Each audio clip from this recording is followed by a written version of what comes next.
Test date क्या रहेगी, सबसे बड़ा सवाल। 15,000 से 18,000 लोग इस एग्ज़ाम को अपीयर होते हैं। और जैसा आप जानते हैं कि जामिया यूपीएससी सोसाइटी ने जो पिछले साल मेंटरिंग और गाइडेंस का प्रोग्राम चलाया था, उसके अंदर 72 लोगों ने इंटरव्यू दिया था जामिया आरसीए का। और आउट ऑफ दैट पहले ही दिन हमारे पास 24 लोग थे जो फाइनली सेलेक्ट हुए थे आरसीए के अंदर। उसके अंदर जो भी लोग एलिजिबल हैं वो है। Hello friends, welcome to Jamia UPSC society. हम मार्च में, और मैं जान सकता हूँ कि आपके मन में सवाल होंगे जामिया आरसीए का एग्जाम कब होगा, कब नोटिफिकेशन आ रहा है। और जैसा आप जानते हैं कि जामिया यूपीएससी सोसाइटी ने जो पिछले साल मेंटरिंग और गाइडेंस का प्रोग्राम चलाया था, उसके अंदर 72 लोगों ने इंटरव्यू दिया था जामिया आरसीए का। और आउट ऑफ दैट पहले ही दिन हमारे पास 24 लोग थे जो फाइनली सेलेक्ट हुए थे आरसीए के अंदर।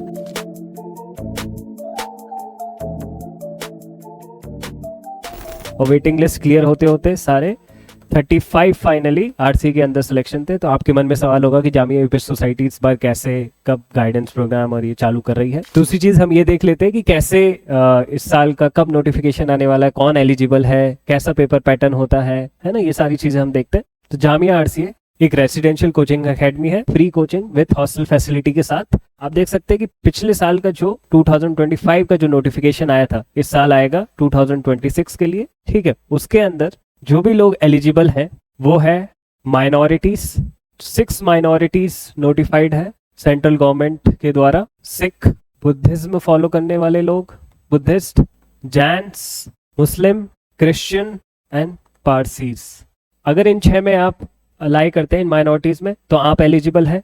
अगर आप मान लीजिए इन 6 माइनॉरिटीज के अंदर लाई नहीं करते हैं, चाहे आप जनरल हो, कुछ भी हो, अगर आप नहीं अलाई करते हैं तो या तो फिर आप एससी हैं, या फिर अगर आप एसटी एससी और माइनॉरिटी भी नहीं है, तो अगर आप वुमेन है, भली कोई भी रीजन रिलीजन से हो, तो भी आप एलिजिबल है। ये सारे लोग एलिजिबल है।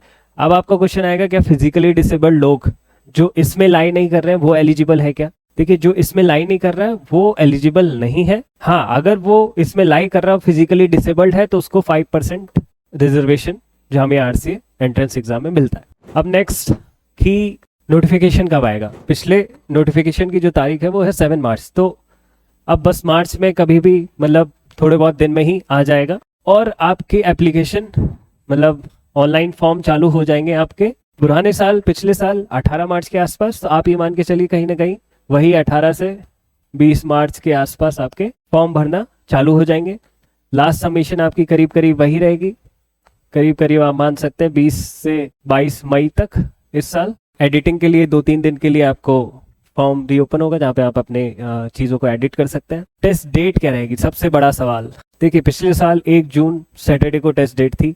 इस साल क्योंकि 25 मई को प्रीलिम्स है यूपीएससी का 2025 में, तो जो भी प्रीलिम्स के बाद ज़्यादा चांसेस है कि यूपीएससी प्रीलिम्स के बाद जो भी सैटरडे संडे पड़ रहा होगा, उस दिन आपके एग्जाम होने के चांसेस है। वही 31 तारीख या तो 31 मई 1 जून के आसपास वापस होने के चांसेस है, क्योंकि 7 जून को ईद है। तो 7 और 8 दोनों चला गया, तो या तो जो होगा वही 31 मई या 1 जून, या फिर सीधा जाएगा 14 जून के आसपास। ठीक है, तो ये संभावित डेट्स हैं जिसके चांसेस यहाँ पे ज्यादा है। फिर पेपर कितने होते हैं? देखिए, 2 पेपर होंगे आपके। ठीक है, पहला पेपर जो है ऑब्जेक्टिव होता है, जिसके अंदर जीएस के 80 क्वेश्चन होते हैं और सीसैट के 20 क्वेश्चन होते हैं जनरली। ठीक है, तो पेपर 1 जो कि 100 नंबर का होगा। फिर पेपर 2 ऐसे के अंदर पिछले साल में एक ऐसे लिखना होता था, 60 मार्क्स का ऐसे होता था सब्जेक्टिव। ठीक है, 2-3 साल पहले 2 ऐसे आया करते थे, 3-4 साल पहले 2019 के आसपास से पहले। हो सकता है वापस से 2 ऐसे वापस से आ जाए, पर अभी तक पिछले साल में एक ही ऐसे पूछा गया है। हो सकता है 2 ऐसे पूछे जाए, इस बार नोटिफिकेशन में क्लियर हो जाएगा। पेपर 1 आपका 2 घंटे का होता है, जैसे यूपीएससी में जो जीएस का पेपर होता है उस तरीके से। पेपर 2 आपका 1 घंटे का होता है। रिजल्ट नॉर्मली नोटिफिकेशन की जो टाइम डेट होती है उसके हिसाब से जनरली थोड़ा सा डिले हो ही जाता है। ठीक है, तो नॉर्मली आप ये मान सकते हैं कहीं ना कहीं 25-30 जून के आसपास रिटर्न रिजल्ट आएगा। फिर इंटरव्यू शेड्यूल हो जाएंगे, इंटरव्यू होते होते जुलाई में ऑलमोस्ट आप पहुंच चुके होंगे। फाइनल रिजल्ट पिछले साल जो इस टाइम बोला गया था 12 जुलाई को, बट आते आते 14 अगस्त को आया था। ठीक है, उसके बाद एडमिशन भी कहीं ना कहीं आप एक्सपेक्ट कर सकते हैं कि 30 जुलाई के आसपास हो जाना चाहिए, अनलेस अनटिल डिले ना हो चीज़ों में। तो ये कुछ संभावित डेट हो सकती है। इंपॉर्टेंट क्या था इसमें, करीब 18 मार्च के आसपास हम मान सकते हैं कि फॉर्म भरना आप चालू कर पाएंगे। नोटिफिकेशन आता ही होगा कुछ ही दिनों में। और आपकी जो एग्ज़ाम की डेट है वो करीब करीब ऐसा लग रहा है कि 31 मई 1 जून के आसपास होती हुई, अगर नहीं हुआ क्योंकि 7th को ईद है तो फिर 14-15 जून के आसपास जाती हुई दिखेगी। ज़्यादा चांसेस 31 मई के हैं। अभी entrance test all India level पे है तो इसके कुछ सेंटर होते हैं। पिछले साल 10 सेंटर थे, जिसमें आप देख सकते हैं दिल्ली, श्रीनगर, जम्मू, हैदराबाद, गुवाहाटी, मुंबई, पटना, लखनऊ, बैंगलोर और मल्लापुरम केरला में। हो सकता है इस बार भी 10 सेंटर के आसपास हो या बढ़ जाए। आपकी जो टेस्ट होता है उसमें जो मीडियम है वो इंग्लिश भी अवेलेबल है, हिंदी मीडियम भी अवेलेबल है और उर्दू मीडियम भी अवेलेबल है। आपका जीएस हो चाहे ऐसे राइटिंग हो, तीनों में ही, तीनों मीडियम में पेपर आप लिख सकते हैं। पेपर उसी में छपा हुआ आता है। फिर आप देखिए कि पेपर 1 पेपर 2 ये मैंने समझा दिया, 100 क्वेश्चन होते हैं, 100 मार्क्स। पेपर 2 एक ऐसे, इस साल हो सकता है कि एक ऐसे या 2 ऐसे भी हो जाए। फिर आता है कि इंटरव्यू, जब रिटर्न रिजल्ट आ जाता है फिर इंटरव्यू की बारी। इंटरव्यू होता है 40 मार्क्स का, ठीक है, जो कि पिछले साल ऑनलाइन मोड के थ्रू हुआ था, बट हो सकता है इस साल ऑफलाइन मोड और ऑनलाइन दोनों में ही हो। चांसेस है कि ऑफलाइन मोड में भी होगा। फिर उसके बाद अगर इंटरव्यू के मार्क्स के बाद भी टाई होता है किसी 2 बच्चों में, तो जो यंगर एज वाला बच्चा होगा उसको सेलेक्ट किया जाएगा, ठीक है, यंगर कैंडिडेट को।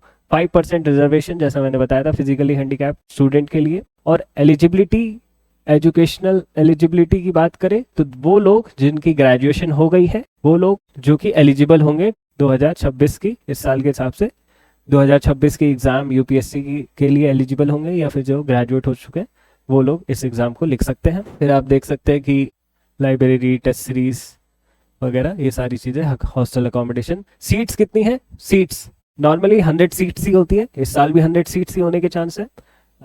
बढ़ना या घटना जेएमआई एडमिनिस्ट्रेशन जैसा डिसाइड करें, बट आप एक्सपेक्ट कर सकते हैं 100 सीट्स की ये एंट्रेंस टेस्ट है। और करीब करीब 15,000 से 18,000 लोग इस एग्ज़ाम को अपीयर होते हैं, है ना, लिखते हैं इस एग्ज़ाम को। तो इसलिए थोड़ा सा ऑल इंडिया लेवल पे थोड़ी सी टफ एग्ज़ाम हो जाती है। अनलेस अनटिल आप यूपीएससी की आपकी ठीक ठाक तैयारी नहीं है तो 3 महीने में आप पढ़ के नहीं निकाल पाएंगे जेएमआई से। हाँ, 3 महीने में आपको गाइडेंस मिल जाएगी, सही, आपने थोड़ा बहुत बेस ऑलरेडी बना रखा है तो निकलने के चांसेस ज़्यादा रहते हैं। आपको क्या कोई फीस वगैरह या कुछ देना पड़ता है, कुछ चार्जेस वगैरह है? तो पिछले साल के हिसाब से एक हॉस्टल मेंटेनेंस फीस होती है जो कि 1000 रुपीज़ पर मंथ होती है, हॉस्टल मेंटेनेंस फीस। इसके अलावा जो भी मेस के चार्जेस होते हैं पर मंथ वो आपको देने पड़ते हैं। तो ये सारी चीज़ें हैं।